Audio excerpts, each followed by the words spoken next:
আসসালামু আলাইকুম সুপ্রিয় শিক্ষার্থী বন্ধুরা, আশা করি তোমরা সবাই ভালো আছো। আমি মোহাম্মদ জাহাঙ্গীর আলম, তোমাদের জাহাঙ্গীর স্যার, সহকারী অধ্যাপক, রসায়ন বিভাগ, তাহিরপুর ডিগ্রি কলেজ। আমি রসায়নে তোমাদের বিভিন্ন টপিকস নিয়ে অনলাইন আলোচনা করতেছি, তার ধারাবাহিকতায় আমাদের আজকের আলোচনার বিষয় হচ্ছে অবস্থান্তর মৌল। অবস্থান্তর মৌল অত্যাধিক গুরুত্বপূর্ণ কিন্তু একটা টপিকস, এবং এটা আমি আজকে খুব সহজভাবে তোমাদেরকে মাঝে উপস্থাপন করার চেষ্টা করব। আশা করি আমার এই ক্লাস থেকে তোমরা কিছু উপকৃত হবে। তো অবস্থান্তর মৌল নিয়ে আলোচনা করার আগে আমি আরেকটা বিষয় নিয়ে একটু সবার আগে আলোচনা করি। সেটা হচ্ছে, আমরা প্রথম ক্লাসে পর্যায় সারণী নিয়ে আলোচনা করছিলাম। সেই আলোচনায় পর্যায় সারণীতে বর্তমানে যে 118টি মৌল আছে, সেই মৌলগুলোকে 4টা ব্লকে ভাগ করা হয়েছিল। সেই ব্লকগুলো কি কি? S block, P block, D block, F block. তো আমরা ডি ব্লক মৌল কাকে বলে আমরা সেদিনকে কিন্তু শিখেছি। যেসব মৌলের ইলেকট্রন বিন্যাস করলে সর্বশেষ ইলেকট্রনটি ডি অরবিটালে যায় তাকে ডি ব্লক মৌল বলে। তো আমরা অবস্থান্তর মৌল নিয়ে আলোচনা করলে ডি ব্লক মৌল আসবে। কেন আসবে? আসলে অবস্থান্তর মৌলগুলো ডি ব্লক মৌলের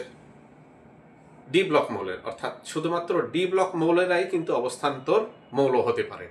এখন প্রশ্ন হতে পারে, সকল ডি ব্লক মৌলই কি অবস্থান্তর মৌল হতে পারে? না, সকল ডি ব্লক মৌল অবস্থান্তর মৌল হতে পারে না, কিন্তু সকল অবস্থান্তর মৌলই কিন্তু ডি ব্লক মৌল। অর্থাৎ পর্যায় সারণীর এই যে 4টা ব্লক আছে, ডি ব্লক মৌল ছাড়া অন্য কোনো মৌল অবস্থান্তর মৌল হতে পারে না। এটা সবার আগে আমাদের জানতে হবে। তো এখন কথা হলো যে কোন কোন ডি ব্লক মৌল অবস্থান্তর মৌল। দেখো, এখানে লেখা আছে, যেসব ডি ব্লক মৌলের স্থিতিশীল আয়নের ইলেকট্রন বিন্যাস করলে অসম্পূর্ণ ডি অরবিটাল অর্থাৎ D1 থেকে D9 কাঠামো প্রাপ্ত হয় তাকে অবস্থান্তর মৌল বলে। অর্থাৎ ডি ব্লক মৌলের ইলেকট্রন বিন্যাস করলে সর্বশেষ ইলেকট্রনটি ডি অরবিটালে গেলে তাকে আমরা কি বলছি? ডি ব্লক মৌল বলতেছি। এখানে ডি ব্লক মৌল, বাট তার স্থিতিশীল আয়নের, সরাসরি ডি ব্লক মৌলের না। ডি ব্লক মৌলের স্থিতিশীল আয়নের যখন আমরা ইলেকট্রন বিন্যাস করব, সেই ইলেকট্রন বিন্যাসে যদি দেখি যে D1 থেকে D9 কাঠামো অর্থাৎ অসম্পূর্ণ ডি অরবিটাল হচ্ছে, তখন শুধুমাত্র সেই মৌলগুলোকেই আমরা অবস্থান্তর মৌল বলবো।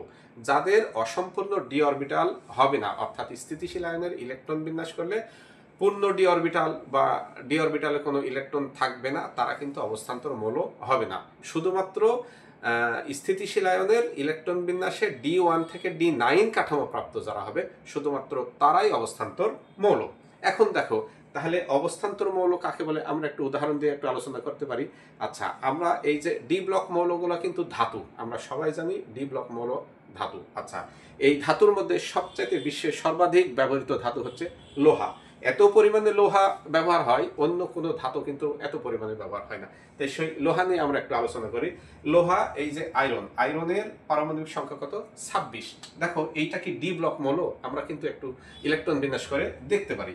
এইটা ইলেকট্রন বিন্যাস 1s2 2s2 2p6 3s2 3p6 3d 4s2 3d6 আর 6টা থাকে। তো দেখো, সর্বশেষ ইলেকট্রনটি কিন্তু ডি অরবিটালে গেছে। এখন তোমাদের এখানে প্রশ্ন হতে পারে, স্যার সর্বশেষ শক্তি স্তর তো 4s, তাহলে ডি অরবিটালে গেল কি করে? আসলে দেখো, ইলেকট্রন সবার আগে কিন্তু নিম্ন শক্তি স্তরে প্রবেশ করে। এখানে 3Dর চাইতে 4s কিন্তু নিম্ন শক্তি স্তর, তাই আগে 4s এ ইলেকট্রন প্রবেশ করবে, তারপরে 3Dতে প্রবেশ করবে। তাহলে কি হলো? সর্বশেষ ইলেকট্রনটি কিন্তু ডি অরবিটালে প্রবেশ করলো। যেহেতু সর্বশেষ ইলেকট্রনটি ডি অরবিটালে যায়, তাই আয়রন কি? ডি ব্লক মৌল। সবার আগে ডি ব্লক মৌল আমরা প্রমাণ করে নিলাম।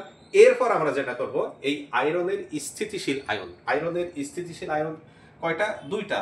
সেটা হচ্ছে ফেরিক আর ফেরাস। দেখো, ফেরিক এই স্থিতিশীল আয়নের আমরা এখন ইলেকট্রন বিন্যাস করব।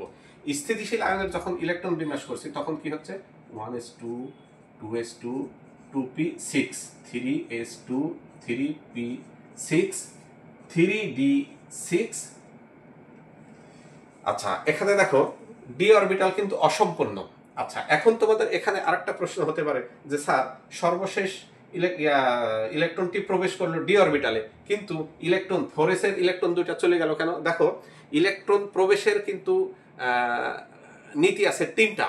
হুন্ডের নীতি, তারপরে আব্বাও নীতি, পলির বর্জন নীতি, 3টা নীতি আছে। কিন্তু ইলেকট্রন ত্যাগের বা ইলেকট্রন ত্যাগ করার নীতি কিন্তু একটাই, সেটা হচ্ছে কি সর্ববহিষ্ঠ শক্তি স্তরের ইলেকট্রন আগে বের হয়ে যাবে বা আগে ত্যাগ হবে।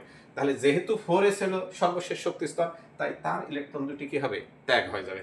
যখন ত্যাগ হয়ে যাচ্ছে তখন এখানে 2টা ইলেকট্রন ত্যাগ হওয়ার কারণে 4s এর 2টা ইলেকট্রন চলে যাচ্ছে, 3d 6টা ইলেকট্রন থাকছে। এখন এই 6টা ইলেকট্রন কি D1 থেকে D9 কাঠামোর মধ্যে পড়ে? অবশ্যই পড়ে, D6। তাহলে যেহেতু ডি অরবিটালে 1 থেকে 9 এর মধ্যে অর্থাৎ D6 আছে, তাই এটা কি, এটা অবশ্যই অবস্থান্তর মৌল। অবস্থান্তর মৌল।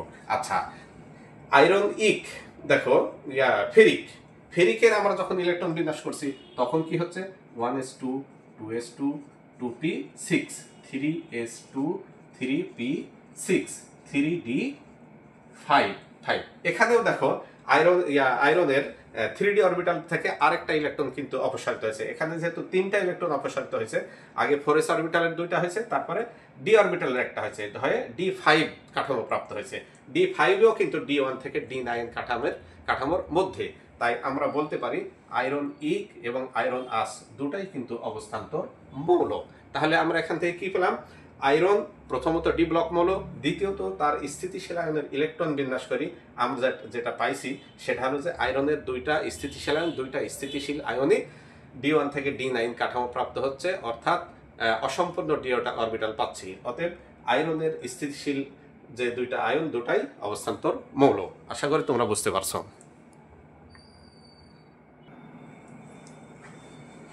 তো বন্ধুরা, আমরা আয়রন অবস্থান্তর মৌল সেটা পেলাম। এখন সকল ডি ব্লক মৌলই কি অবস্থান্তর মৌল?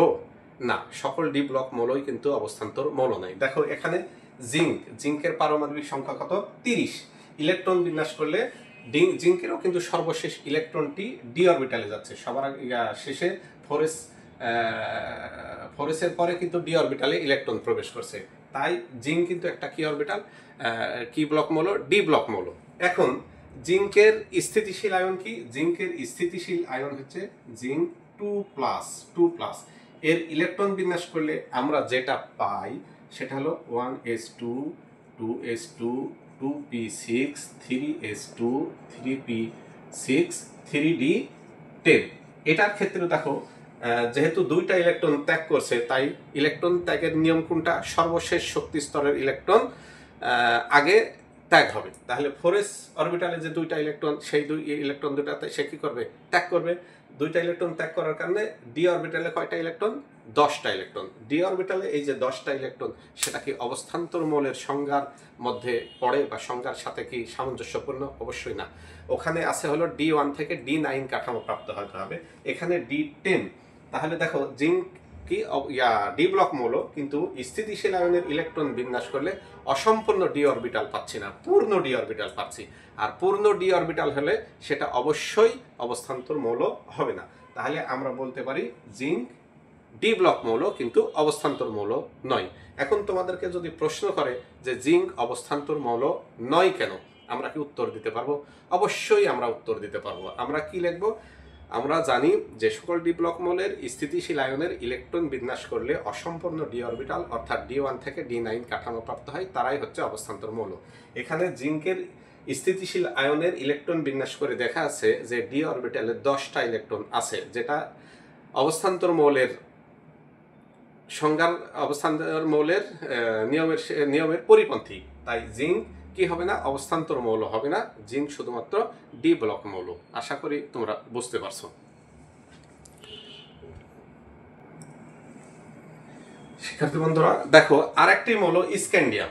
স্ক্যান্ডিয়াম কিন্তু ডি ব্লক মৌল। কিভাবে ডি ব্লক মৌল? স্ক্যান্ডিয়ামেরও সর্বশেষ ইলেকট্রনটি কিন্তু ডি অরবিটালে যাচ্ছে, তার মানে স্ক্যান্ডিয়াম কি? ডি ব্লক মৌল।